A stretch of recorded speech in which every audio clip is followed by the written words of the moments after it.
Laura, aka the Sound Sommelier, here with the Legacy Dumbo crew. For each of you, whenever you want to answer, what's your earliest memory of hip hop? Oh, and if you could introduce yourselves. This is Victorious. My earliest memory of hip hop, I remember being in my cousin's basement and hearing White Lines, and I must have been, I don't know, maybe I'm 4 or 5 or something like that, and they were a little bit older, like 3, 4 years older. The White Lines was '81, right? Something like that. And I remember perceiving that this was new to them as well, and they were just like going at it. And I remember just being so happy to see them dancing. So that's my first, White Lines. Yeah. Earliest, this is highly Ali. My earliest memory of hip hop, I don't even know if I remember it. If I can remember it, but if I can, it would definitely be my uncle in the back of the house playing anything Rough Riders, DMX, Locks involved. It would definitely be that for sure. Like memorable as a child, yeah. Yeah, it's like the first time you remember being conscious, it was a thing. Yeah, it was. Yeah, it would definitely be that. Because I was born in '92, by the way. So that's why my my hip hop memories are like really like Jay-Z, DMX, Ja Rule, Fabulous, like the whole, I would say like mid '90s into the 2000s, like early 2000s. Those are like a lot of the songs where I could say like I wasn't an aficionado of hip hop, but what was rooted in me from what was being played around me is like that era of music that I can remember in hip hop. Yeah, it's good you were conscious of it at that age. Yeah. Where did each of you grow up? And kind of along with what you just said, what kind of music do you recall being played in your homes when you were younger? We both grew up in Brooklyn. I was born in Sheepshead Bay. I grew up in East Flatbush, Fort Greene, Clinton Hill. And I mean, music for me was a lot of reggae, soca, hip hop. But reggae and dancehall really is what really was all the way around in the house and everything. You know what I mean? But obviously hip hop's gonna be everywhere, but we from just heavily Caribbean neighborhoods. So that was everywhere. Yeah, he kind of beat me to the answer. Same thing for me. It's like my first love of music is definitely reggae and dancehall music.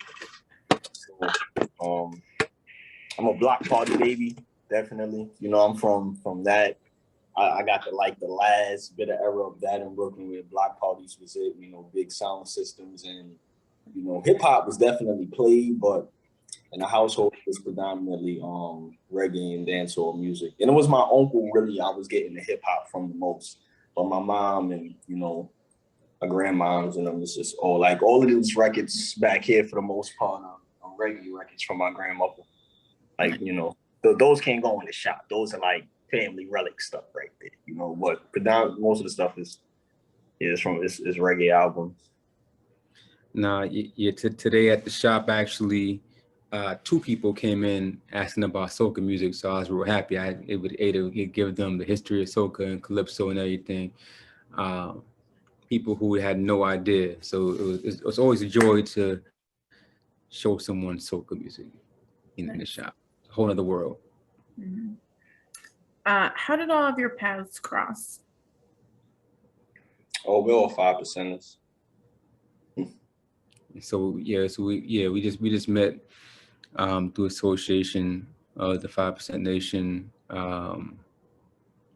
It's a school of thought. It's as far as us as a brotherhood, and just met through people. Honestly, just met the people, And I think Ali and I met maybe, I don't know, 7 years, 10 years, you know, 6, Yeah, 5. it's probably 15. Nah, 15 years ago. No, not 15. I said Oh, 2000. 2015. Oh yeah, okay. Yeah. Like 2015. Yeah, like 7 years ago. Yeah, we're on a late show. Yes, yeah. But we've been through that's in dog years though. Yeah. Dog time and dog years, you know. So we're in the accelerated brother program, you know. The same with Barkim. So Barkim, partner who's he's not here right now. I met Barkim like 2001, something like that, 2002. But you know, both of these brothers, my partners, are people who we've been through a whole lot, you know, in a little bit of time, and you know, it's through thick and thin, like, you know, like these are, and from where we come from, thick and thin, you know, it only gets to mean a couple of things, you know. But these definitely people who conspired to keep me on the planet, you know, and I did the same for them. So it's like we're bonded through blood and fire and mud and all that type of stuff, you know. When did the idea to open Legacy come together?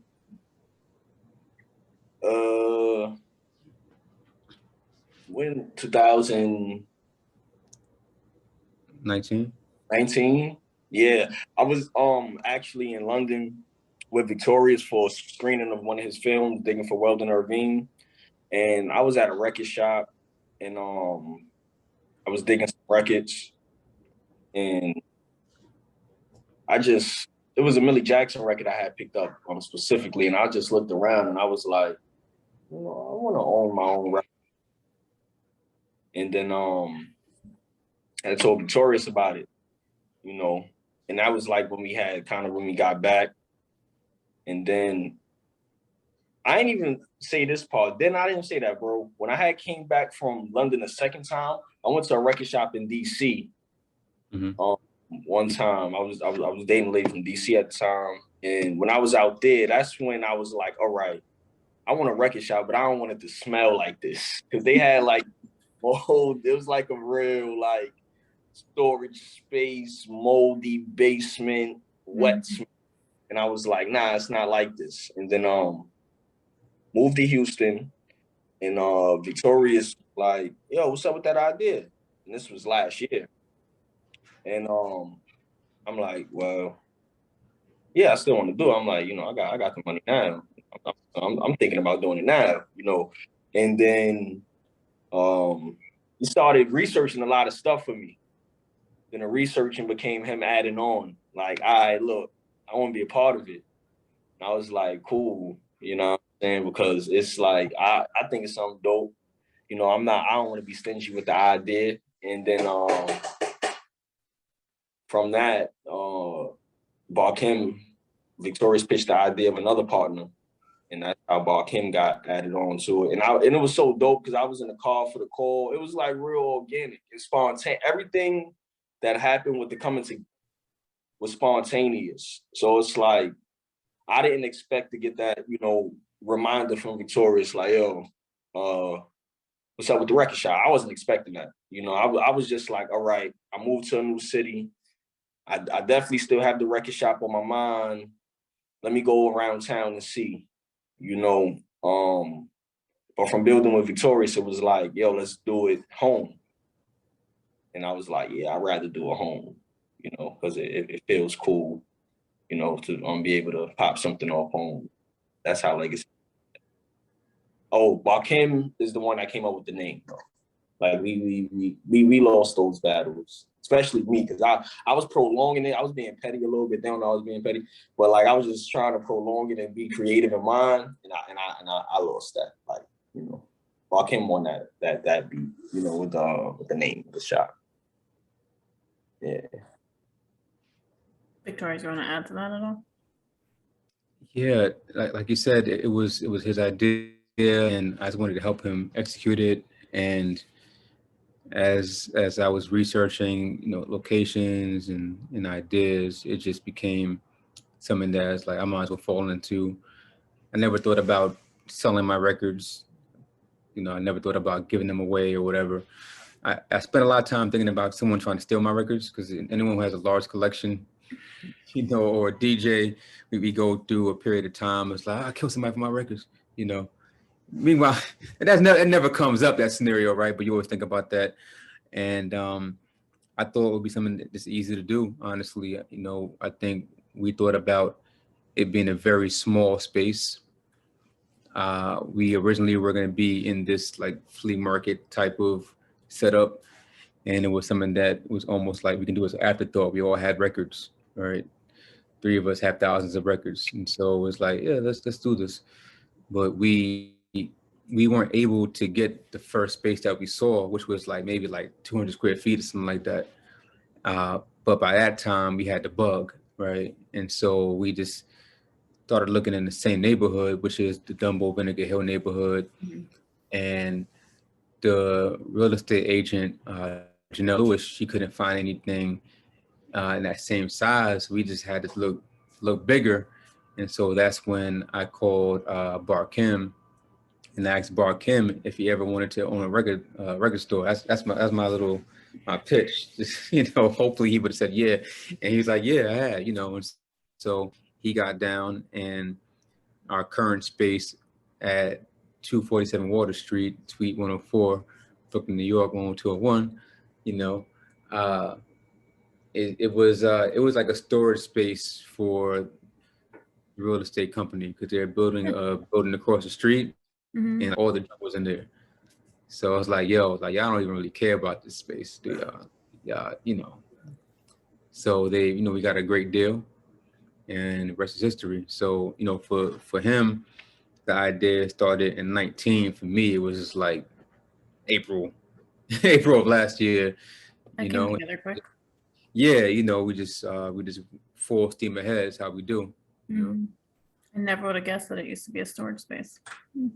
Right. You know, I mean, and before that, it was a haberdashery. You know, and there are a couple things that remain. The barn doors in the back, those were there before, just not with the mirrors, and the curtains. The curtains are the same curtains from then. You know. So, yeah, you answered. He answered the question in the interview. I meant to ask. I meant to ask y'all to text like, yeah, did we ever change the curtains? Curtains. They work. They definitely. Yeah, you know, we had ideas for the curtains, but then, you know, by August, we came into space in May, like May 1st, and it took about 4 months to build out. And by August, it's like, yo, we got to open up the shop. Like, the curtains are cool, they match. No one cares about the curtains. Probably got a whole lot of, you know, old energy stored up in there, you know, but we just had to say, you know what, it's a beautiful spot, and it could always be more beautiful. But for those who are coming in from the outside, like, they love the curtains. So why are we spending so much time on certain things? Everything else, the floors are new. Everything is new in Legacy. Yeah. New for you. I like the curtains. Thank you. Victoria's interior designer Layden Lewis, who carried out the team's vision for creating the experience of visiting an early 70s basement apartment at the shop, also designed your late mother's Brooklyn Heights office. How did you two reconnect or connect? Yeah, so Layden designed my mother's office, right? I was on Montague Street, and I just knew that, like, our original idea to have the home vibe, if we had a small shop, we could have done that ourselves, but the space is bigger, it was oddly shaped, so I needed someone just to, you know, a professional. And I just thought about it, and my mother would have said, you know, call Layden Lewis, whatever, right? So, you know, I called him. He didn't know that she died, so he was like, you know, crying on that call and everything. And I was like, yo, like, this is what I'm doing. Like, how much do you cost? I know you, because at this point, this is maybe 7, 8, maybe even 10 years later, and he's like, you know, on El Decor's list every year, and, you know, he's blown up, right? So it's like, yo, how much do you charge? You know, can I afford you? And he's like, let's talk about it. I told him the vision, and, you know, that basement is like, you know, us being Caribbean people, you know, we all had like at least one uncle or somebody house where they had the basement, right? And you might not want to leave. You know what I'm saying? Even if you had a basement, their basement somehow felt different, you know. They might have had more snacks, but you know, I know growing up, I had a family member that had the basement and had the bar and had the liquor behind the bar and had records and the turntable and you couldn't touch it, right? So that's just like a memory that I had, and I wanted to recreate that. And something that popped in my mind recently that I forgot. Now I don't know if even like the guys know is that when I saw the Judas and the Black Messiah film, right? The set design with that, and in particular the FBI person's his apartment, I thought it was beautiful and beautifully done. And as a filmmaker, I was like, yo, I hope that I get to have a film where I could have like a 70s set design that's like that, you know? And I think around that same time, I'm thinking about the record store and it's like, yeah, like this might be my chance to be involved with a project that has, we can just sort of recreate a 70s apartment, even though that was late 60s in the movie, but it's like, oh, that can be done. And speaking to Layden, he and I, our first conversation, I told him I wanted the Caribbean basement because Layden is Trinidadian, but I also was thinking about the Three's Company, um, where it's like a step down apartment. And he was like, we don't want it to be like a caricature. You know the word. We don't want it to be like over the top, and but we want it over the top. We wanted, you know, audacity on top of audacity, right? We wanted it to look like we were trying to do it and not just be subtle about it. You know, we wanted people to walk in and be like, whoa, you know, we didn't want to play small, right? Because this is not, you know, we're not people who play small. We wanted something that just like bold colors. You know, we want people to know exactly what we wanted to do, and that's the story. You know, everything pops in Legacy, and it doesn't smell bad, right? It smells like copal and frankincense and all of that. You know, but shout out to Layden and his team. Nah, you too though, because it was like you definitely threw the oop for the 70s basement. Not that I wasn't thinking player like that. I was like, that was just perfect. Like, and that's what I mean with like how a lot of things came together was like very little back and forth about what we want to do and how we want to do it. You know, it was like a lot of our ideas was just synchronized. And for the things that we did go back and forth for, we kind of still made ways for things to fit or showed each other sense where it was like, nah, we can avoid that. That doesn't need to even, you know, be. And it was dope, you know. It was dope. Definitely it gave for me too, you know, being the younger one, it gave me a lot of, because it's my first business as far as like having a storefront and things of that nature. So it's like learning on the job very fast. It's like being in an accelerated program in college, you know, and it's a fun as well. It's very fun. You know, it's very, even this moment right here is fun. This is like when people are signed to labels and they have they stuff. This is my meeting. You mentioned earlier about selling your own records and things like that. Maybe not the current ones, but did you start with selling your own personal records in the shop? Oh, yeah. My personal records are still in the shop as well. Okay. Have you received have you purchased collections? Just because I know other people who own shops, like how do you go about getting your selections? Kind of goes along with my next question about how did you decide which genres to sell in the shop?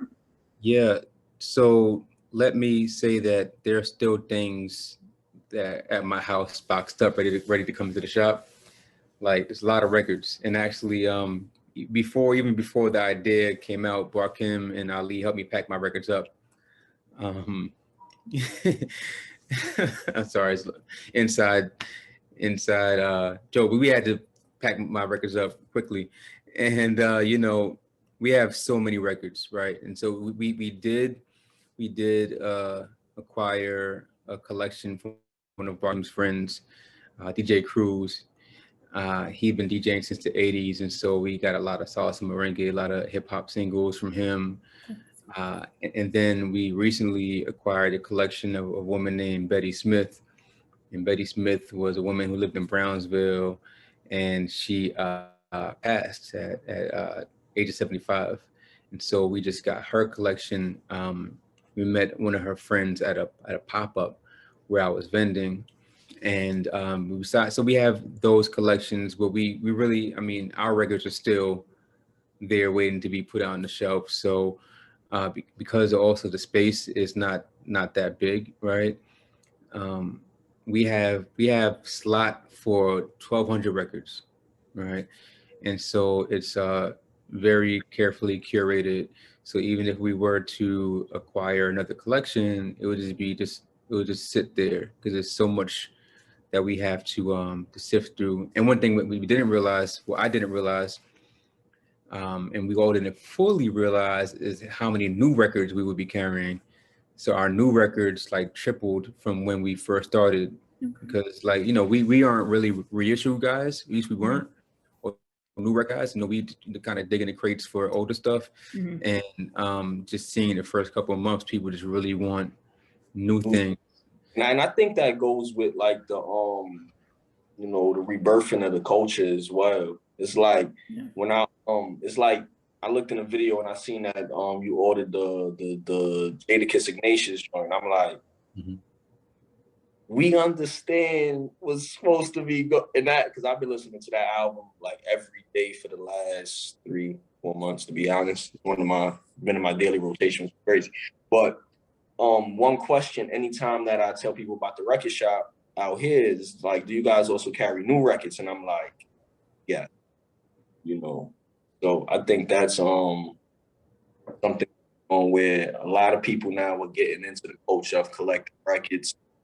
They're not necessarily a jazz aficionado or a soul aficionado, but they still love vinyl. They still like vinyl, and they're getting into vinyl, so they'll want something more current, you know, like the Snow Allegras, the how we got the Danny Brown, like you said, Jadakiss, the eBay, you know, those albums, for the Cigarettes After Sex. You know, I think it also shows class as well, because it shows like, you know, we're not just, because a lot of times, you know, me personally being a producer as well, the majority of the record shops that I step into, to me, they're just catered towards hip hop, like diggers. So it's like, all right, I'm gonna go just dig and sample. They're not really catered towards the just, you know, the new the new music. It's not so even the atmosphere is not really catered toward people coming in and really relaxing inside and with the music. It's just like go in, dig something, listen to it, yeah, and leave out. So I think with our collection, it makes people even want to return and get into what else we have to offer as far as the jazz, the soul, and the other R&B, because it's like, oh, I was able to go there and get a Giveon record. All right, let me see what else they have, and then that opens the conversation for, well, you haven't listened to if you like Giveon, then let me play this. So I think the texture, you know, that's how, you know, we were able to. I think our love for for certain kinds of music established, like, you know, our primal, you know, selves with the soul and the hip hop and the jazz and the funk. But like Victoria said, like the new arrivals expanded our reach. And it's not outside of those genres. It's just like the time skip.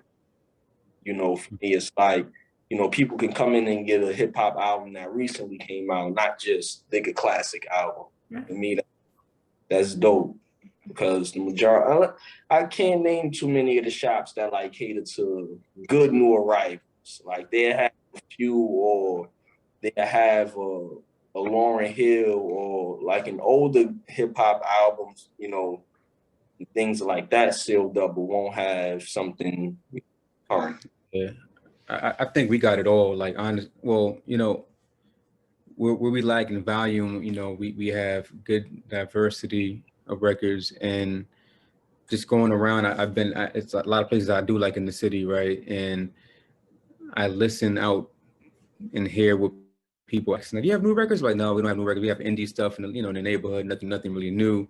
Or you'll have like just new, right?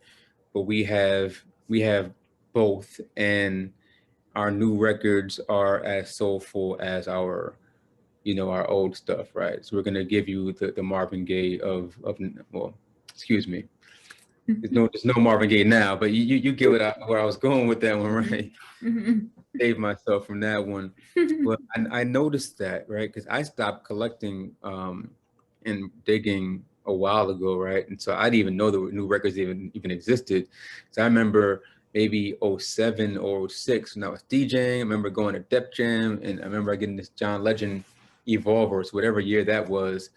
And I remember them telling me, like, we're not making vinyl no more, right? And as a DJ, just kind of having to make that switch, you know, to CDJs and then MP3s and Serato and yada yada. I just was totally unaware of what was going on. And again, I had like storage full of records, a house full of records. So I just wasn't interested, right? And so I just, even when Ali went digging in London, I'm trying to go digging. Like, I'm cool, you know, have fun, you know what I'm saying? So I just had to get reintroduced, and I didn't even know things were going on. And it's interesting that you have someone came in early and asked for uh 2000s hip hop. I'm like, oh, I with the lock, I got the locks, and you know, I got the, you know, the bass. He's like, no, like ASAP Rocky, you know. I was like, oh shit, Oh, yeah.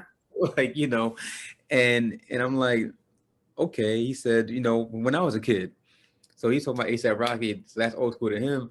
And then I look, and it's like ASAP Rocky record, you know, might be appraised at a couple hundred dollars, right? This is and that might even be a bootleg. No, so it's very interesting how the game goes with new records. But I'm glad we're able to accommodate people who do want these new records and don't really care about, you know, 70s, 80s, 90s. They just really care about what's playing now. And we're not, you know, we don't judge any of that, and we're just happy to serve them. And it's a place where, you know, we don't want any pretense.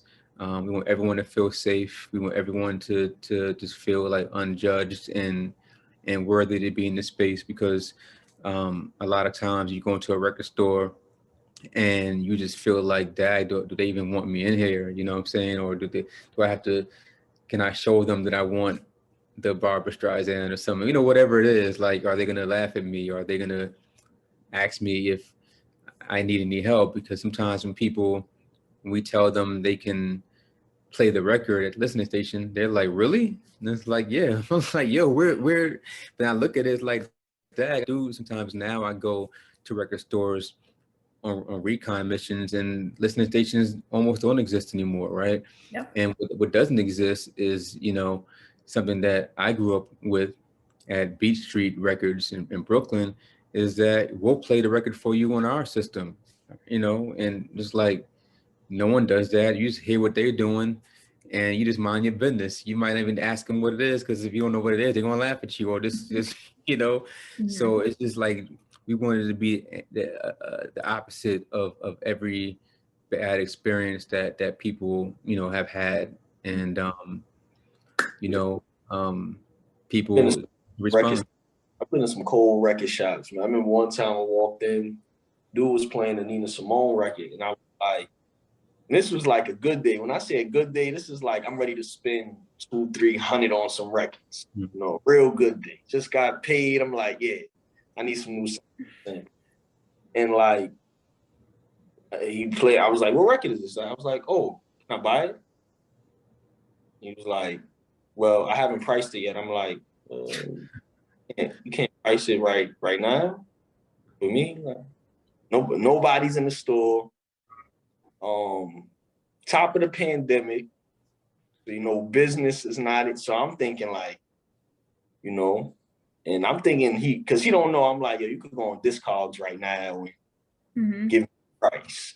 You know, I could go on Discogs right now and get a price and tell you, you know, what I, you know, think I should pay. He just didn't do it. And it was just so cold, you know.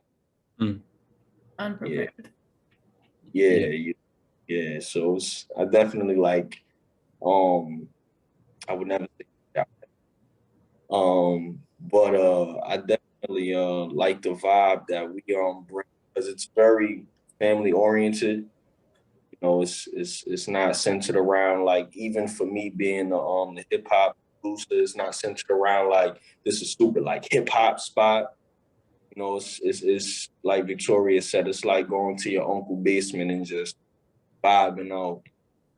You know, and if you're at the proper age, you drink some wine, you listen to some fine music. Yeah, it's different. Over 21 and 19 in Canada. Yeah. Responsibly and don't drink. I mean, it's London and stuff like that. Right. Yeah, I mentioned to my friend Joe, I was like, I haven't been to a record shop in far too long, and he's like, oh, yo, we have to go to this new spot. So. Thank you, and we do, you know, we are our record store, but we do prefer vinyl boutique. Okay. You know, for that because we really aren't a record store, right? As you can see. You kind of spoke on it a little bit before, but is there anything else that you think sets Legacy apart from other Brooklyn or New York City based record or vinyl boutiques or record shops? I think is what Victoria's just said. Style, because we all, you know, it's boutique style. It's, you know, I think it is having like interior designer. You know, like most, you know, I'm not trying to throw shade, but most record shops in the city are kind of like you know, like your bedroom with the Word Up magazine posters. They're kind of like that. They're not really catered toward you know, like how we got a living room in there. Like they have a couch in there, but you don't want to sit on it. It doesn't really feel homey. Again, it feels very transactional, and that's what we want to set, you know, ourselves apart from, because it's like it's definitely like not a total money and economic mission. It has a lot to do with preservation of culture. And I feel when people step into Legacy, they're stepping into a piece of our world. You know, again, even with the beaded curtains just reminds me of being at my grandmother's house as a child, you know, and things of that nature. So I think it's our style. Definitely, we have a style. You know, I think Legacy done set the tempo a little bit up. Look, you know, we the prettiest record store in the country, and there are, you know, there are parts of the world that can't, because they come from the rest of the world that can't compare. But I do want to say that there is a space for every type of record store, right? Sometimes you just want to, you do just want to get in and get out. And I know sometimes somebody might walk into Legacy and they don't want to talk to me. They just want to just find what they want to find. We do appreciate every type of record store. There are places where I might send someone, like I would say Human Head, right? Oh, you might want to go to Human Head because they're nice guys over there. They're cool, and they support us, right? But we just look the best and we're the most comfortable, right? And we're Black owned, and we're Black owned from the hood, and that alone is a whole different vibe, right? So there's a certain je ne sais quoi you get from that, because we from South Bronx, East Flatbush, and Crown Heights, and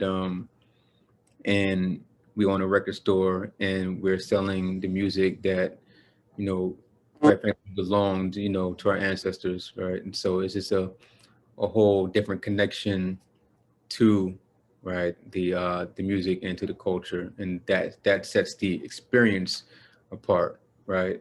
And the way that we value and appraise music is not based upon discogs. It's not based upon what collectors say, you know, is is worth something. You know, we really go based upon the experience that each record provides, and we go at it for, you know, could like be like 5 minutes or so per record, right? And then we play it. It's like, oh no, then we have to reevaluate.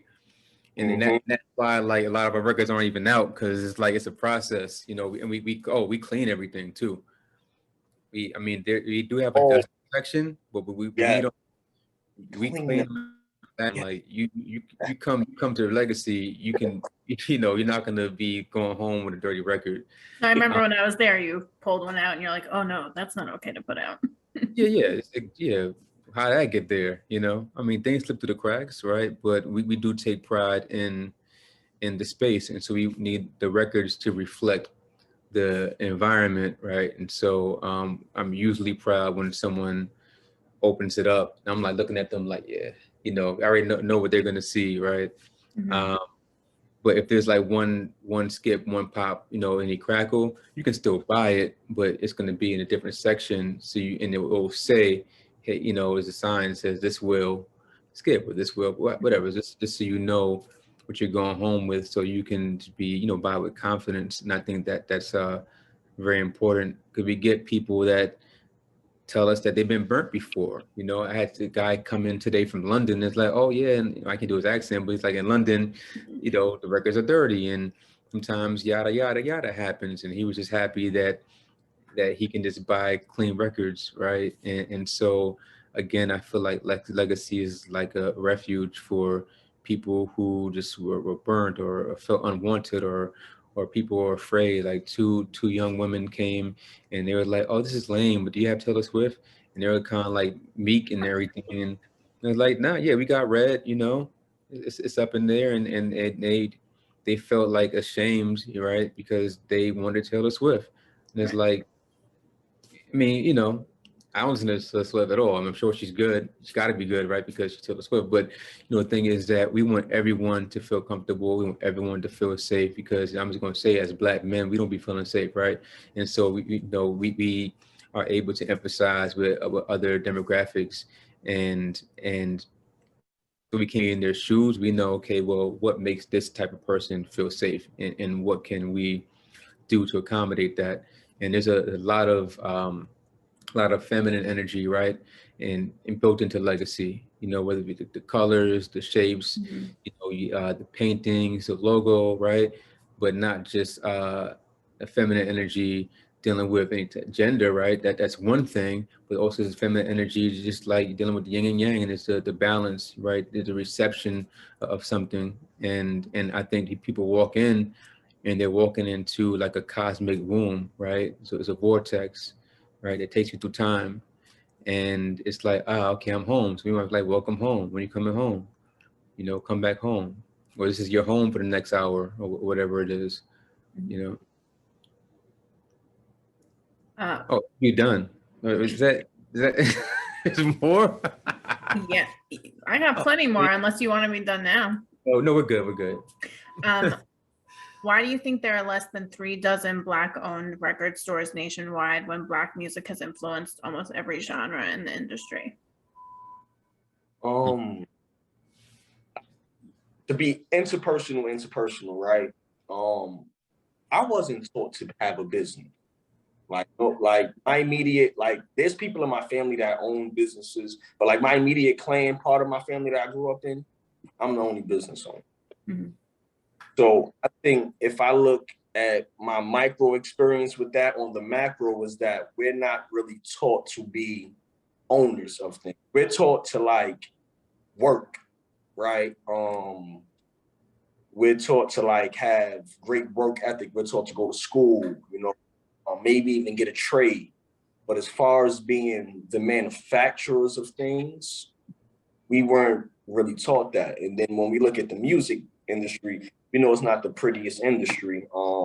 I think another good question, another good answer to the question is one of Victoria's films, Thinking for Weldon Irvine. When I was watching the film, I seen there was a time when Weldon Irvine was advocating for the artists to retain and own their own public. And he was addressed by some people. Watch the film to see addressed by. And it was like, I took that like, damn, I took that real personal as an artist. I took that super personal. And when I just look at what we have done for music, we've been taught to be the workers. We've been taught to be the manufacturers, but not the owners of it. Like, we haven't really been taught to own and preserve it. So it's just like, we just, and I think too, sometimes it's like being a creator, we're real creative people, Black people. Sometimes we just create stuff and just leave it alone because you create much, it doesn't take a certain significance in your mind until you see what it's really worth. And I think for me, being a musician and not be tied to like, signing, certain deals and certain things, very independent. I wanted to be an owner, so a high mission with this was I did look up, to the fact that, damn, the majority of the records they got. First of all, I think one of them is Jose and Lewis was the only Black-owned record shop that I bought a record from at that time in New York. And this was probably like 2 years ago. Now they closed, and this is when they first opened. I bought the record from, and he started out kind of like just warehouse selling the records. Then as he began to clear the space, he shaped it out very nice, And I think it just has a lot to do with how we're just not really taught, and even in our own households many times, to be entrepreneur, and take those risks, to be owners and preservers. And I don't also think people really understand how important music is, as far as like preserving it, So not even just our people, I think people in general, but clearly some people have, because they out here owning masters and publishing and stuff. So they know, on the economic side. But for me, it's more a cultural thing where it's like Victoria said, we're preserving the culture of our ancestors. Whether you're a musician, you're an artist, whoever you may be, it's something on them vinyls inspired something that we do today. And it has a lot to do with that. That's what I think. It has a lot to do with just, it's an innocent thing. I don't think it's like some big capitalistic ploy. Had no Black-owned record. I really just don't think people think about it. Well, yeah, that's what I think. I agree with Ali. However,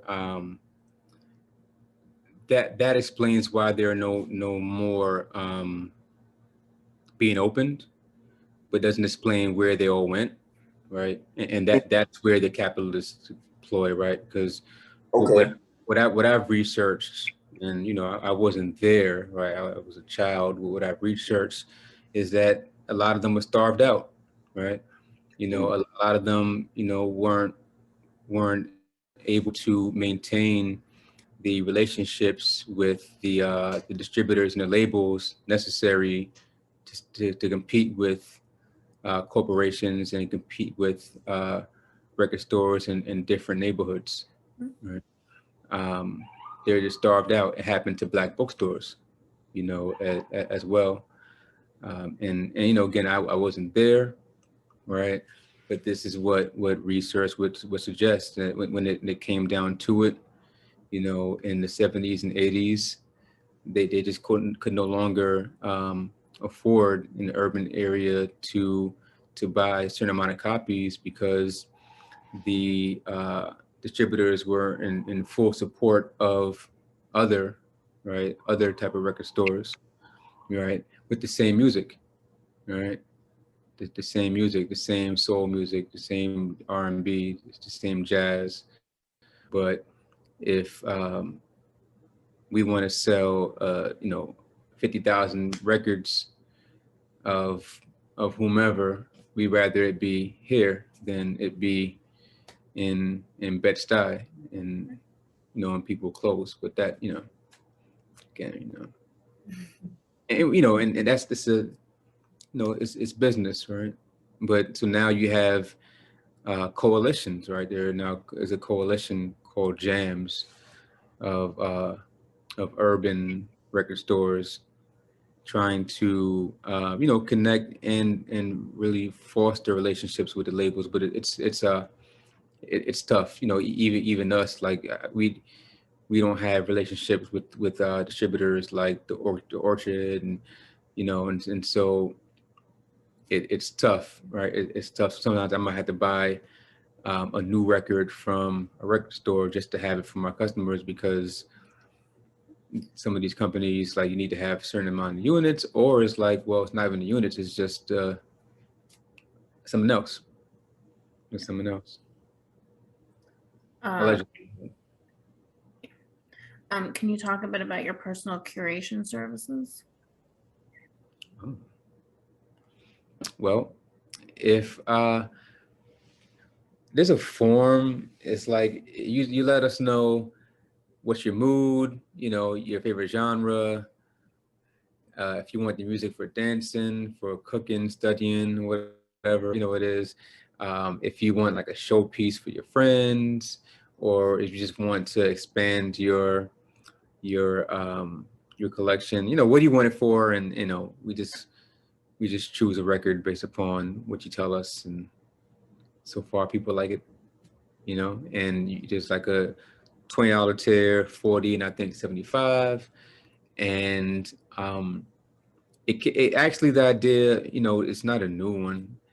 I see it everywhere. It's just something that's just personal to us, because it comes from people just like what we play in the store, or they just like our collection. And some folks, they don't have time to be shopping. And one person said they don't have space, right, to have a lot of records. And so just like one a month is good for them. And yeah, so you go to the website and you click on that. Thank you, by the way. You click on the personal curation, and you will get a package from us. That's how it goes. And that was a struggle. I don't like the mail. I mean, I love getting mail, but sending out mail, Like sending and dealing with it, yeah. you got to I stand get it. online, you got to tape stuff and all that. But I You should do make a appreciate- pickup subscription service. Like, we'll have it ready for you. I try to tell them, like, hey, you want to pick it up? Like, no. But we do have a client that lives in the area, so I am able to drop it off. It actually But wouldn't be a bad idea, because then you could say like, hey, this is what we put together for you, and we're going to play it for you. If you like it, you can take it home. But yeah, I get it. People are all about getting I stuff. got to add that to the service. Thank you. Can't hurt. Why do you think the medium has made such a strong resurgence in the last 5 or so years? Producers,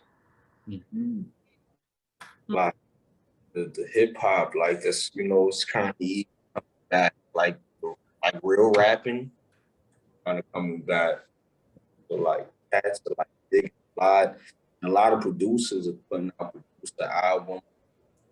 A lot of the big labels are also cutting of like, bigger name artists, like you see Drake coming out on, like, Allegras, a lot of those albums.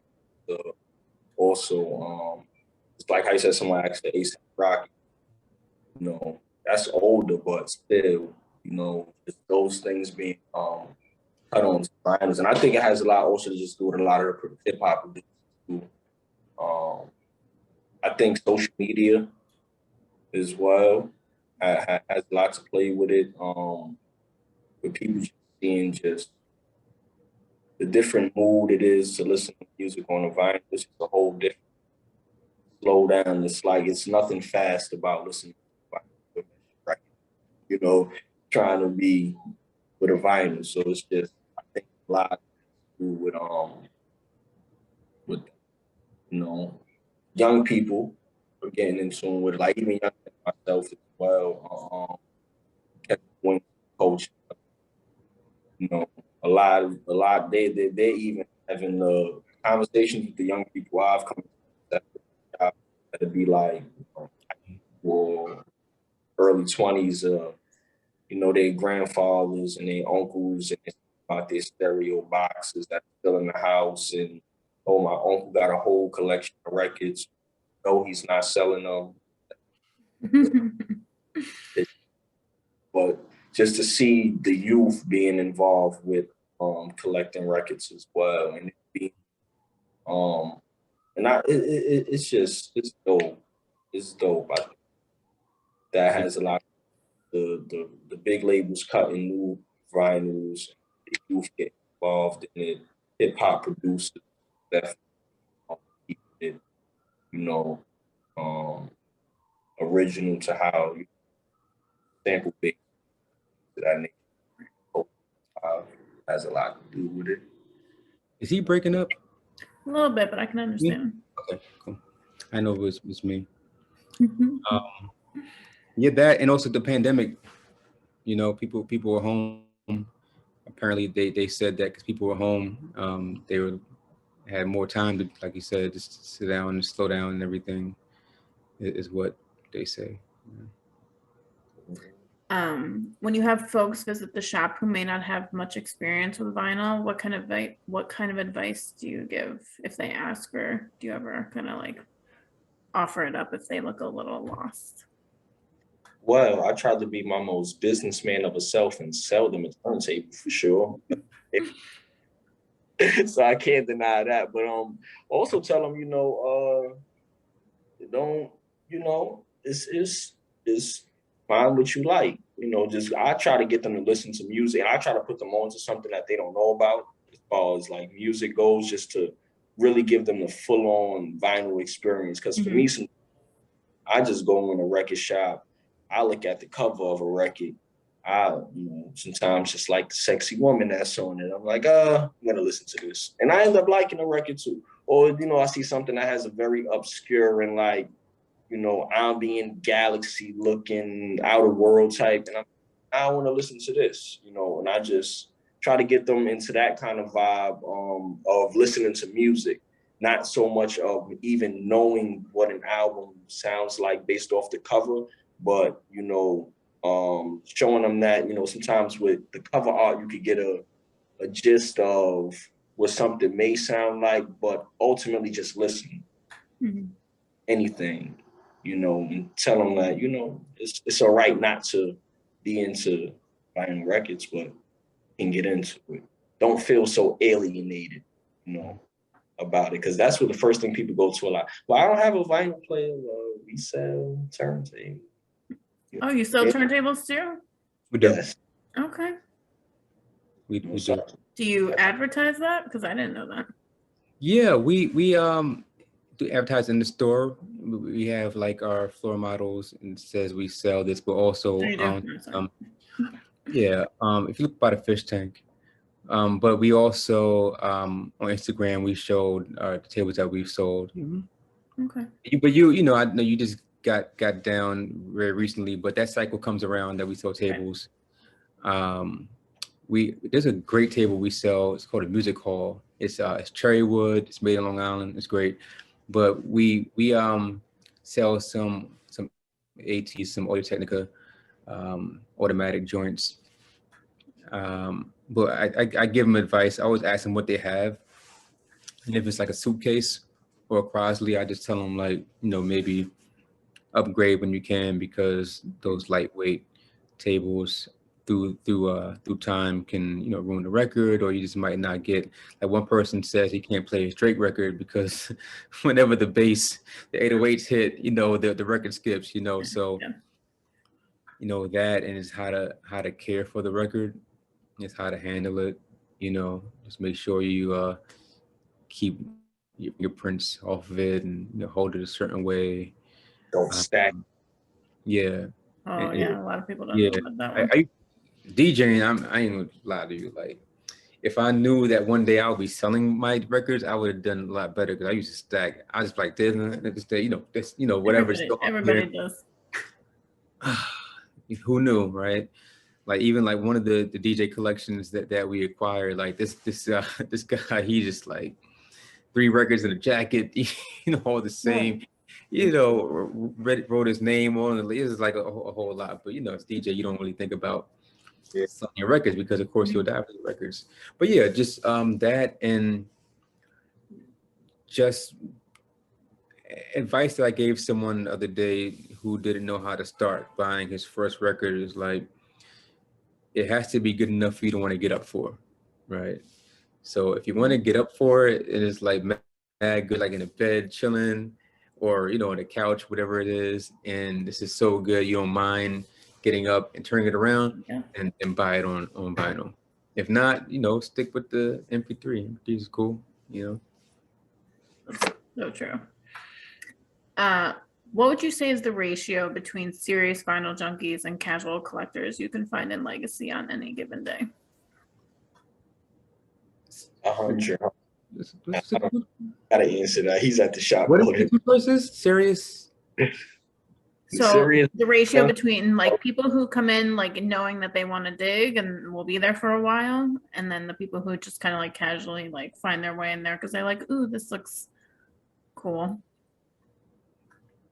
Gosh, the first few months it was the new people were maybe about 80%. Okay. Because Legacy is like a Venice flytrap. So you're gonna go in there. A lot of folk go on Legacy, they even know what they came into. Right? They think it's a bar, or they think it's we think it's our house, because the neighborhood that we're in, it could really be someone's house with the windows open and everything, right?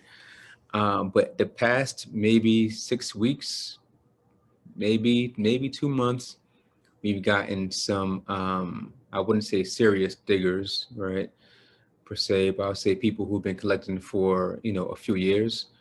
I think that the so-called serious diggers, or the they put it on. They you smell them coming in, they don't say hi, nothing like that. They're looking at you and they just walk in. And they find the fourth person of the Japanese, whatever it is, and they just get out of there. So they don't like it, and it's not really for them, right? It's there's a space for that. But we're not there for the serious diggers. It's not a serious space. It's a fun space, right? So we're there for people who want to have fun and people who want to be comfortable. And we do have some gems, right? But what we call gems may not be what the next person calls gems, right? We don't think it's a gem just because there was only one in Lithuania, and then like the monk, pressed it and it was like a misprint because he felt like, that exists, and that's cool, right? So I'm a book collector. So when I buy books, I care about that type of stuff. Like I care about the first printing or the this and that. That's my vibe with books, right? With music and with Legacy, I think that if you want that, then I would send you somewhere else, and then that's fine, right? But if you want to get what we have and what's in our soul, then you come to Legacy, and I think for the first couple of months, it was kind of a little bit of anxiety because you want to please everybody, right? You have a business, you want everyone to buy something. You don't want people to walk out and be empty-handed, right? Which is what informed the decision to have more new records, because people were saying, oh, well, I don't want to go to Rough Trade because I live right here. Can you please get so-and-so? It's like, okay, I get, you need a reason to, all right, cool. But as far as our vintage stuff, yeah, I think that the ratio will probably be less and less the so-called serious until they break a smile, right? Maybe they'll start coming a little bit more. But I love, there's a guy earlier, yesterday actually, he found School Days soundtrack, right? And he just lost his mind. I wanted to go into that post and just be like, I knew I should have bought this when I bought this. That's what because I remember when that record, and I was like, it was like $2-3. I brought it, and I was like, are you just selling this for $2-3?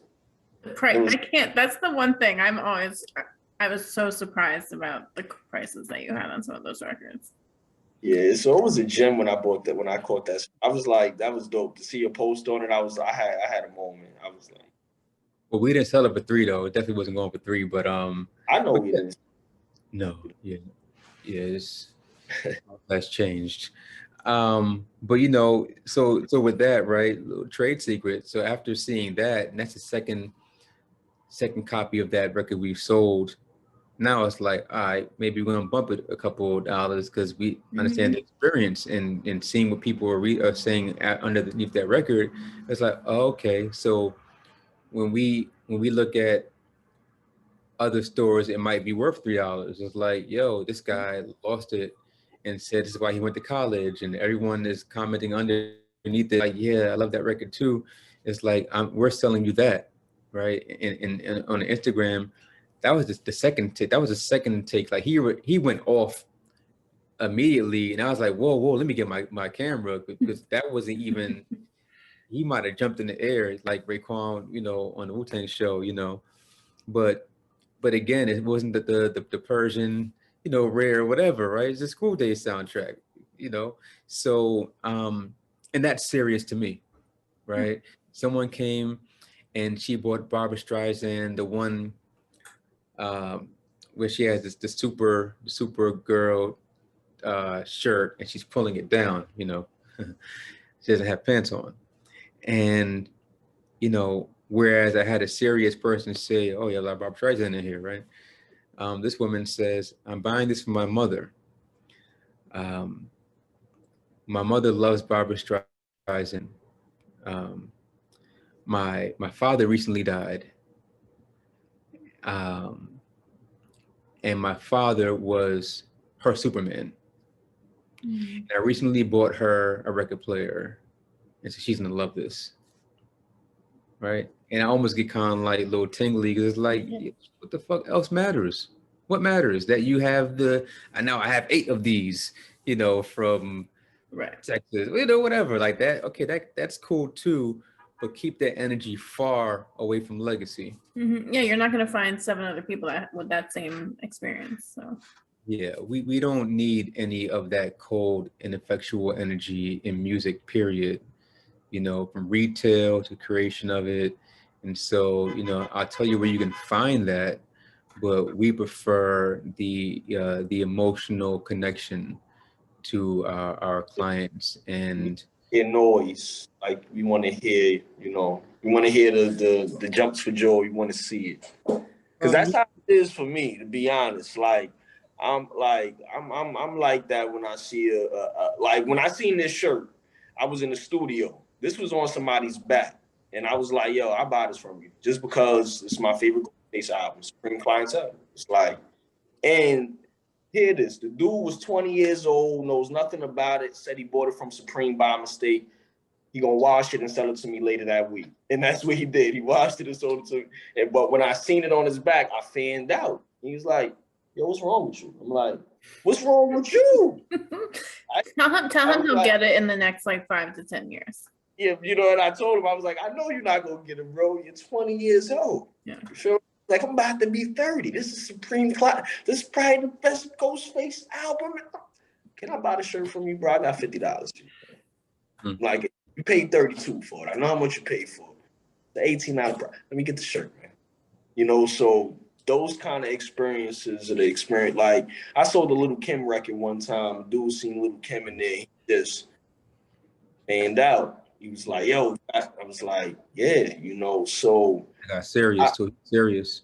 yeah, I like to see people be very ecstatic about the music and how they feel about, their experience and legacy. I don't want it to be a where it's you gotta have like the secret pass code, and you gotta come with your best tuxedo on, and like Victoria's could tell you that's, and I look real good formally dressed in suits and all that, but it ain't really I'm a bucket hat wearing, sweatpants wearing, Air Max dude, so that's how I want people to feel our legacy, however they feel to come and be is to be, don't feel like, you can you gotta come in and because the space is, gorgeous, you gotta be all walking on eggshells inside. Not that. Go touch the keyboard, people come in, the children run to the keyboard, they like telling them stop. I'm like, no, don't tell them stop. Let them go to the keyboard. Let them it's not tuned anyway. So let them go. Let them go play. You know, because they're gonna remember that. Mhm. And I know for me, it was like if I know what made me love basketball, and it was like just being around basketball as a child. Like I could still remember being 4 or 5 years old, those formative years, you know, not really knowing how to play, but just being around the game. So it touched my heart to see children come into legacy, and the first thing they run to is keyboard, you know, because that's something that they're telling their parents right there. Like, might be a musician. They want to play, you know. So I think, you know, our warm, familiar atmosphere is definitely, you know, yeah, like Victoria said, it's not for the people that's gonna come in like, you know, those kind of people just need to go on Discogs anyway. They don't even need to go to nobody record shop. Honest. True. Like, yeah, if you're coming in like, you know, I want the 5th pressed of Discogs got it for you. Mhm. You know? But that's you know, and they do go on Discogs, and that's what kind of ruins the pricing and everything. Is people who sometimes don't really care about the music per se. It's just the whole hype beast culture, right? Is what the issue is, you know. Yeah. Yeah, they Um, also don't get the prices that are reflected on Discogs usually don't match with the quality or condition of what the record that they want is gonna look right. like. That too. I've heard some horror stories from the online selling of I paid a couple hundred and they didn't mention this scratch and that scratch. Yeah, Yeah. the good or the very good Right. rating wasn't so accurate. Yeah. Right. Very good Like plus.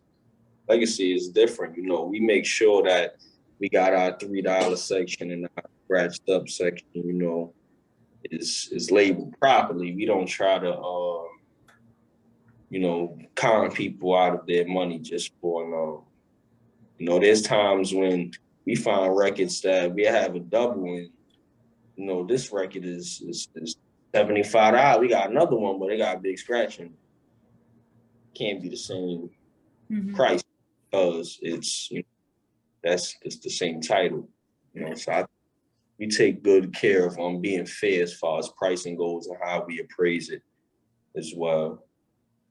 Yeah, especially having new record buyers. You know, I have gotten calls from people. Hey, my record is skipping. Like, is that normal? Like, I rather not even have those combos. You know, like, oh well, what kind of player do you have? Oh, Mhm. Spotify, or you know, whatever it is. I'd rather not even have that, right? Because a lot of people, you know, are just they don't know about scratches and everything, and Mhm. so I want the user experience to be A1 from, no pun intended, you know, from the rooter to the tutor, you know. Mhm.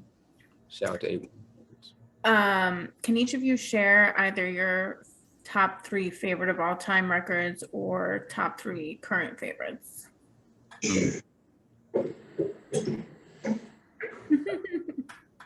Doesn't even have to get up. If you have them right there. So I'm gonna, should I go? Yeah, you go ahead. I'm looking for All right. mine. I'm just gonna say the first 3 that come to mind, period.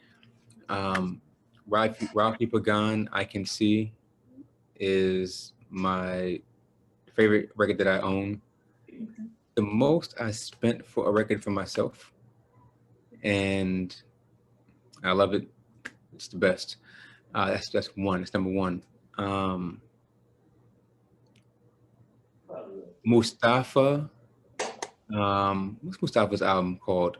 When Smoke Rises. A newer artist out of Toronto. It's he's just great. He's just great, and it's one of our big sellers at Legacy. And then 3 is yeah, it's an Alice Smith record. Alice Smith, gosh, I forget actually the title, so scratch that. but I love it. It's like a house remix. Let me see. Give me a third one. Gee, what's that? Oh, okay, that's a good one. Three. I need three. What are you listening to right now? Seven smoke rises already, right? So Yeah, I said that.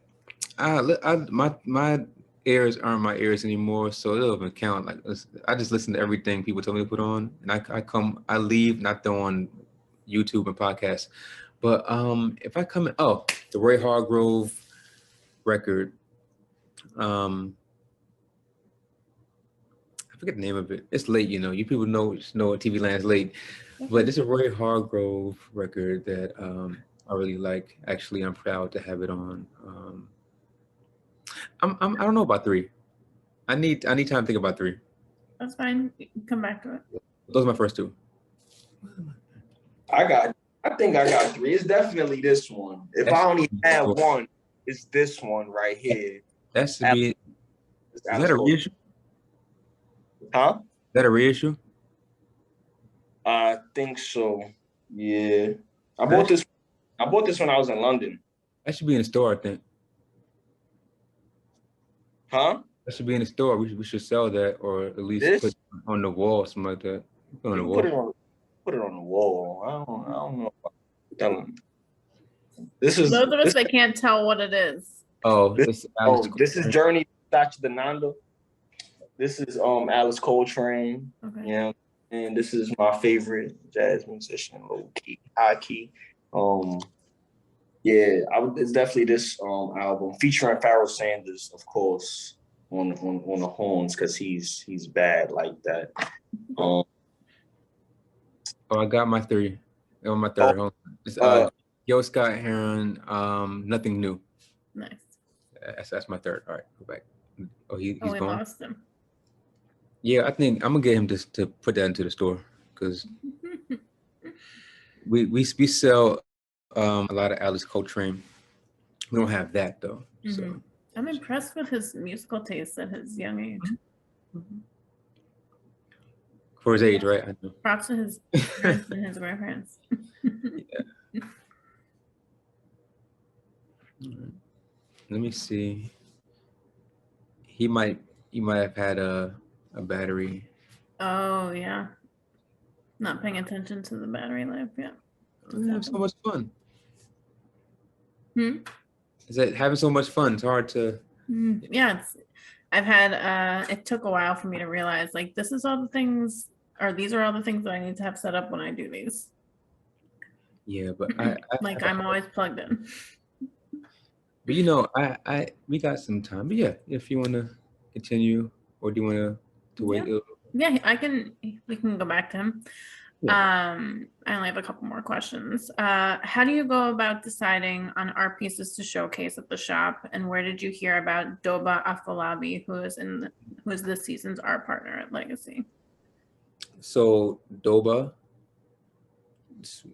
like everyone else, just saw Legacy through the storefront window, and he walked in, and like everyone, he just said, "Wow." He said, "Wow," and I said, "Yeah, that's exactly what what I want to hear."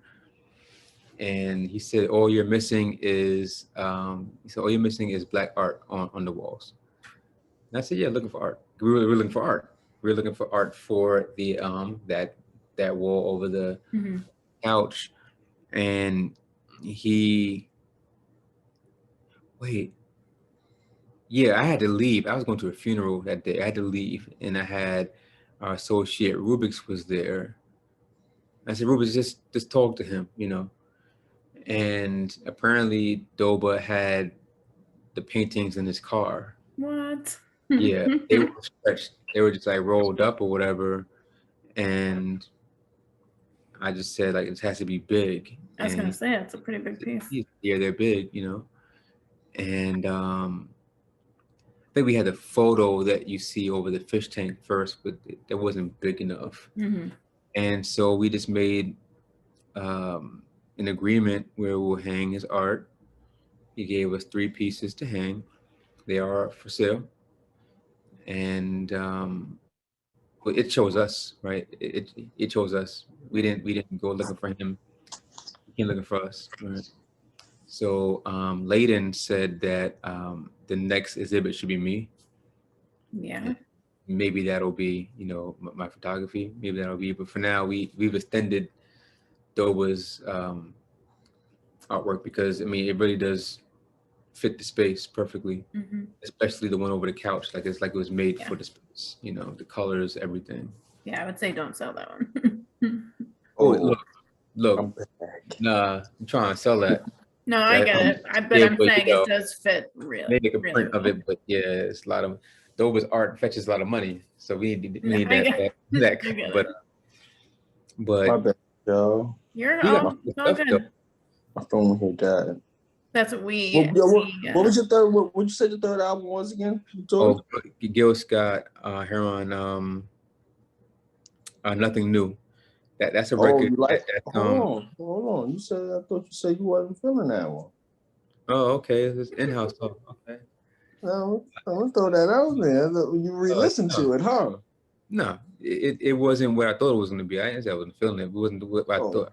But what it is, it's Gil Scott over just a piano, but it's all his old songs, like his best of his old songs, but over piano, like the last years of his life type of thing. Oh, so I get it by saying like nothing new. Also, Yeah, no, I never didn't like it. It's just like it's not what I wanted when I popped it open. Wasn't his mood. Yeah, I thought it would be a band. That. Yeah, sometimes you crack open a record and it's like, oh, it's this. It's not that. You want to hear something that happened to me with that Millie Jackson album I had bought from the shop? I was like, oh, I kind of misjudged it based on what I wanted to get the sample. I was like, oh, it's not another sample. I like it, but it's not another sample. Yeah, that's what it is. Like with records, let's say if it's like the Jacksons record. I forget the name of the joint. They're like all outside. It's like a brown cover. I forget the name of the record. It's like maybe their third record on Epic, whatever it is. I remember when I first got it, I was looking for a certain sound. It's like, just don't got that sound. What is this? Yeah. And then going, it's like, oh, it is groove. This got the joint on it. This the joint. So it depends on what I'm looking for, in the moment. But it's always good to go back to records, even like that Ronnie Dyson record, which is that'd be like number 4 at 3B, Ronnie Dyson record. When I first bought it, because of the cover, I just thought it was gonna sound like something totally different. And I was like, all right, this ain't what I thought it was gonna be. I put it away. But now it's like, oh, I guess it's not having any expectation of the record, right? It's like, oh, it's a beautiful voice, beautiful record. I love selling it. I put it out front. It's my joint. I'm sad when someone buys it. It's like, because, those of us who sell records, it's like, man, that's not gonna come around. Yeah, like I'm gonna look for that Journey Sacha Denando. I'm gonna look for it somewhere else. I've seen it somewhere else before, so I'm pretty sure there's some copies. Yeah, it's around. Definitely. No, it's all about getting them props. Get them props for having that. Yeah, that was Rough Trade, I think. Matter of fact, too. Huh? That was Rough Trade East. I bought that from in London. In London. Yeah. All right, they cool. Yeah, I bought that. Yeah, I bought that. Like I had bought that. My other favorite record, I'm gonna name Marvin Gaye, Trouble Man. Nice. And I think the third one would be eBay, like their self-titled album. Like as far as like vinyl go, I think those are my 3 favorite. I definitely got a top. If I had 5, I'm gonna throw Mustafa in there. And I needed 5. Yeah, I had to honorably mention. You can Mustafa. do 5. Don't limit it to 3. Okay. All right. So if I had one more after the Mustafa, it's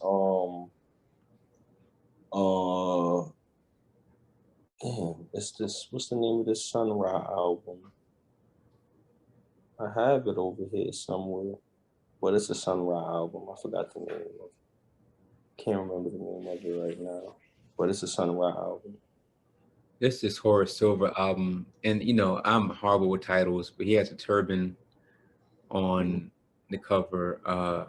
But I'm horrible with titles. It's Horse Silver album, I'm not. Urban on the cover. I hate to see it go when we sell it. It's a phenomenal album. But you know, it's funny. It's hard for me to look at vinyl right now in terms of what I like and what I love, because you know it's become, you know, a business, right? And so I'm very rarely during the day playing what I enjoy for me. Right. Usually it's let's say if I see someone in the rock section, right, and I see them picking up certain things, and I'm playing things that I think that they might, you know, enjoy whatever. And usually I'm right, whatever. And then, or someone might give me a record, and then I'm off in that rabbit hole, whatever. And so by end of the day, like I'm not listening to any music whatsoever, right? I hit that YouTube right away. 701, I'm on that YouTube listening to just like words, and I come back in because I also, even if no one's in the shop, you kind of want to make sure somebody walks in, you playing a joint, whatever it is, you playing something that you did on the walk-in, you know, you're proud of it. So even though things are organic, things are still very strategic, you know, in a marketing sense. So I am, when I had the Rafi Pagan record, that was just for me, right? I'm not gonna sell it. I play it when I right before I leave. I play it when I come in, and if someone isn't there for a long time, I share with them like, hey, this is a record that I enjoy. I paid, you know, over $100, you know, for it, and this is what it makes me feel. And I kind of try to let them know what it should feel like when you do spend a certain amount of money. This is the feeling, and just know that I too spend a certain amount of money on a record that I love. I'm not just trying to sell you something, but yeah. So that Ralphie record, I needed that record. I just got it like 2 weeks ago. I needed that record because I had been seriously burnt out with music for others, and being a DJ for 20 years, it's a real thing for me, right? Just playing music to please other people. So, and that's one of the reasons why I stopped. So yeah, so I would encourage people who have record stores, buy something for you, spend a lot of money on you, and don't forget why you're in it. 'Cause, Oh, I got a record to show you real quick. Your man's gonna like this. I bought this out in Houston, and I had to buy it, and he was only selling it for $1, disrespecting my man. But check this out. $1? What? I spent $200 on a record. You want $1 record? This better be good. Check your man out. Oh, I got that. Nice. Is it sealed? Is that on? Nah, I it's was not just gonna sealed. say. Shabam Sadiq. This is a single with him and Exhibit. Are You Ready in Concrete. I got it. Concrete is good. Yeah, I had to buy this when I seen it. I was like, yeah, this is Bam Sadiq. His new album is phenomenal. Again, I forget the title of the album, but it's phenomenal. I had to give him a call. Like, it's incredible. I think the beats he chose, the best ever since I ever heard Bam. It's one of those albums you play it and it's like, is this still on? This is the same album? Like, it's just like, it's a great album. I'm sorry, Bam, I forget the name of the title because I'm horrible with titles, but the cover is it's nice. Yeah, I was like, I seen that was in the juice bar. Like they sold vinyls in the see, like, even to go back to your question again, Laura, about like the resurgence of what's going on with vinyl. I've been to I go to a vegan brunch spot out here in Houston called Mo Better Brews, and they have a pretty good vinyl selection too, where like that's what they also sell. Like one of the owners, I think he's a DJ as well, so he has a lot of records from his collection. Then I went to a juice bar, and that's where I bought the Shabam Sadiq record from. So it's just a lot of things like that going on. And I have a friend who's looking to open up a cafe, but also at the same time have certain curation of records she wants to sell as well. Legacy inspired that.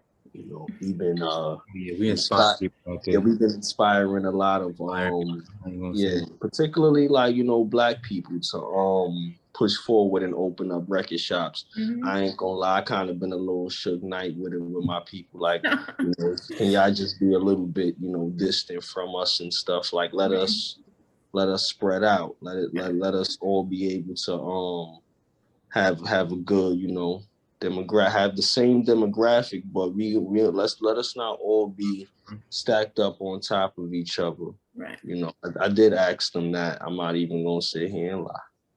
You know, I definitely asked them to, you know, like go on the other side of town. Nobody's over there. Mhm.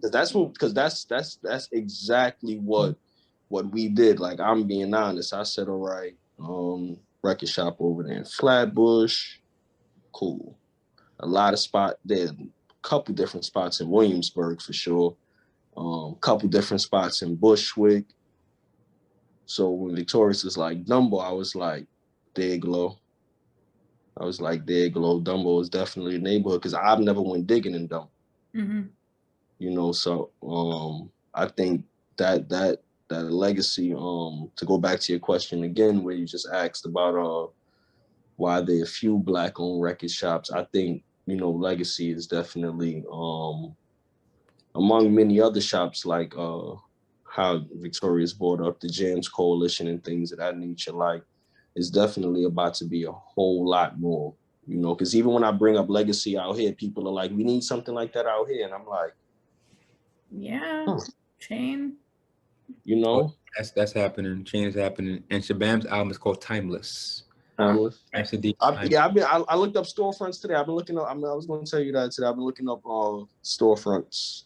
So Legacy South is definitely going to be There is something to be said about having your record shop around other record shops, just because you know people are going to that area to dig, and you would just be like the best in that area. Because I know when I've gone to like the East Village, there's like a record shop on like almost every block, right. Block radius. But back in my day, every other corner had a record store back in the day. Right. You know, every blocks.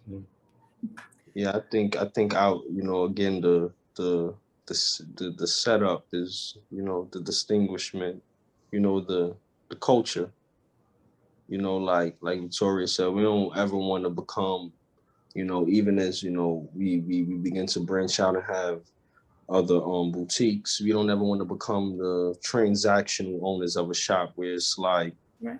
You know, so that's why, you know, I salute Victorious. You know, I haven't really been able to be physically present there, but, you know, even, you know, Rubik's and Amanda, who holds the shop down, like, these people are like carefully chosen to make sure that, you know, they're getting the same experience they would get as if we were there, you know, because we want that experience. Shout out to them because they've been holding it down, you know, never Victorious. Uphold your values. You know. Yeah, definitely. That's because honestly, even at that spot I bought this record from, it was just very transactional. They didn't care about the records. They just cared about people buying juice. All of the records were all messed up. I just being there like, I'd be offended, you know. I'm like, since you open Legacy, I find myself being very offended even when I'm at a restaurant and it's taking too long to bring me water. You know, because it's like I'm watching just the extra care that, you know, we're putting into being present, you know, with our clientele. You know, we don't want people even to just be looked at as like simple customers, you know. We look, you know, everyone that comes into Legacy is, you know, family and clientele because, you know, to introduce them into the music and introduce people into the music, the way we're selling it, again, it means more than just a transactional thing. It's a very cultural thing. Like Victoria said, he knows a digger when he comes in, you know, he just come in, what's up? Literally, I mean, that's how I began. They look at me like, oh, "What's up?" And then they go dig in, and then then you have just the people who they didn't even walk in the spot to buy music, and now they're walking out with 3, 4, 5 records. They walked in just because And they a didn't. turntable. Right, and the turn, yeah, and even me personally, there's many people around me that has never brought a record. I've sold many of my, actual friends their first record. Like they've never had a record before opening Legacy. And at first it started out as them just simply supporting me, and now they're just buying records. So for me it's dope. Are there any particular upcoming events or offerings that you guys have planned in the next 6 months or whatever? Oh I'll yeah. tell you next 6 days. Oh, all right. We have the homie Steve Vassar, DJ from Maryland. He's doing a Dilla tribute Nice. live stream DJing event at Legacy on the 10th. So that's going on. Anything else? What time is that at? Now that's a part of wisdom. That was the first vinyl record I've ever brought. Mm. Oh, I'm sorry. I gotta have 5. Yeah, I didn't say the 5th one is Donuts. I should have had that probably as number 1. But that's the first Which record. cover? I think it's The smile cover or the donut cover? I think it's the donut cover. Which one? I'm gonna tell you right. It's right. No, it's the cover with Dilla on it. It's this one. I bought this at Urban Outfitters. And shout out to Phony People, because I was chilling with them a lot. And this is kind of like when I started being a rapper again. I started writing rhymes again. So I'm in the house with them, and everybody keep talking about Dilla, and I'm like, yo, who y'all talking about? Like, and I didn't know who he was. And then I was listening to a lot of this electronica stuff, and on a couple of the particular beats, I kept hearing Dilla tag on it, like saying Dilla beats, and I'm like, oh nah, son is a monster. These beats is. So when I worked at Urban, it was like, yo, I got a discount that's like 30-40%. So I just brought a vinyl player, brought donuts, and I started rapping again because of J Dilla. For real. Yeah, it was J Dilla beats. Yeah. So I'm kind of sad I'm not going to be in New York for that. Well, it'll be live streamed. I was just saying, you can live stream. Yeah, I'm gonna throw it on my projector. I'm gonna throw it on Facebook, throw it on the projector in the house. For sure. Victorious, what time is it on Thursday? It's going to be at 7:00. Okay. But we're going to be promoting that on Instagram. I might try to make it out. Yeah, you can come on down in person. Have a seat on the couch. Why not? Yes. We should know about that green couch too. That's an Adrian Pearsall. Like, the furniture in there is not regular. But No, it is not. thing. Oh, he's talking. Yeah. I think it's regular. Very comfortable. Yeah. So we want to have like a tiny desk-ish type of vibe, Yes. right? Very much so. We did do an interview with Skyzoo about his last album, All the Brilliant Things, and so we do want to have like the inside actor studio kind of meets Sprint Bull, music studios type of vibe. I want to just bring as much to the culture, as a filmmaker that I can to the space. I worked at a record store when I was 19, 20 in Atlanta, and try to keep the lessons that I learned from back then, and also just keep that same like enthusiasm. It's happy to have someone walk in the door, even I wasn't the owner then, right? But just someone walking in the door, coming to see me or talk to me, and maybe want to hear what I think is cool. Whether I was owning the spot or co-owning the spot or not, it's still like a exciting feeling, right? Someone walks through the door and it's like it's showtime. Showtime, and I could possibly make them smile with someone else's music. It's just a great feeling. Yeah, I saw one of the things on your site saying that it could be like a possible live performance space, and I definitely think that that's Mhm. something that could happen. So Come on down. Like I really want.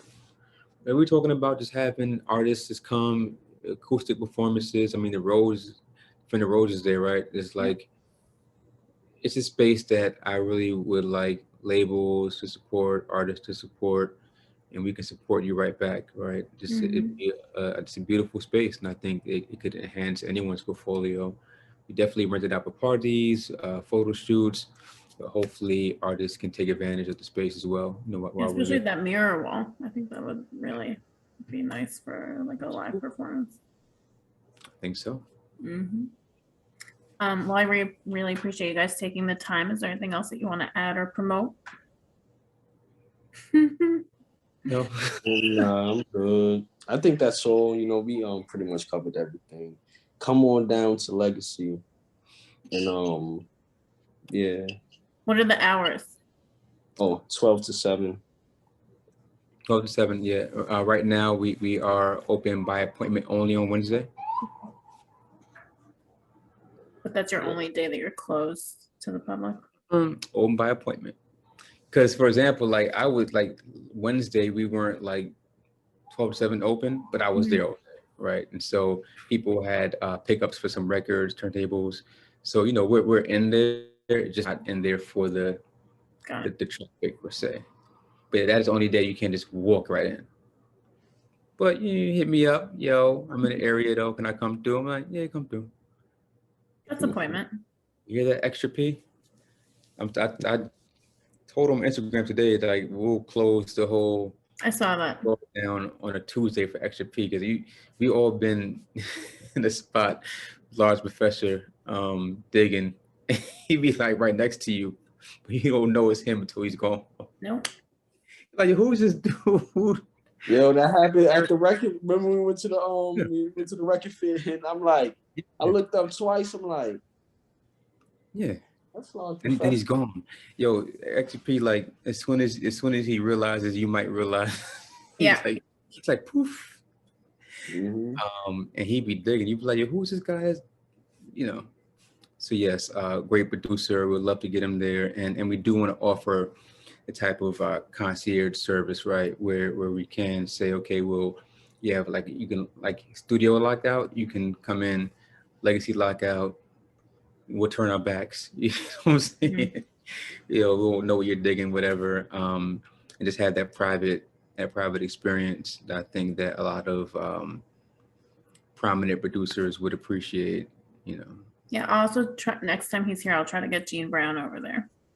Oh, please, the phenomenal Gene Brown. I purchased a Black Ivory record, Don't Turn Around from Gene Brown. He's one of my favorite people. He is dope, and he is aware of Legacy. So yes, okay. So I just need to push it on. Oh yeah, yeah. He's aware and supportive. He hasn't been there yet, but he's definitely aware and supportive. Producer MC Aguilar actually came in today. We had some of the beat who was used to be Haas G from UMC's. I have the funniest story about him. I heard, you know. No, I'm not going to tell it now, but I met him at the Tribe Low End Theory event last year. Such a nice guy. He's a great guy, very supportive. He signed a Blue Cheese record. Nice. He said he wasn't going to rap, but he rapped. I have it on video. He rapped it. I need to see that. I'll send it to you. And then he called Legacy Sample Heaven. And it's like, oh wow, you got to be posting that. Yeah, I did. I don't think you see on my post, but yeah, you know, check it all the time. I must not see all of them. Algorithm. The algorithms, and then there's also the balance between stories, reels, and posts. Trying to figure out who sees what's the best to put with social media. But yeah, so people have been supportive, and I just can't wait for the next 3 months to see the impact we have on the vinyl community. Right? Yeah, especially when it starts to get warmer and people actually want to like venture out again. Oh yeah, we had a good summer too. Yeah. Like before we were open, we like kind of like popped up Nice. even though we're doing construction. Yeah. Little pop-ups in the summertime, and we did pretty good. But it's like maybe 100 records on like a table. Nice. Well, Yeah. hopefully we can get you some events this summer too. Yeah, let's do it.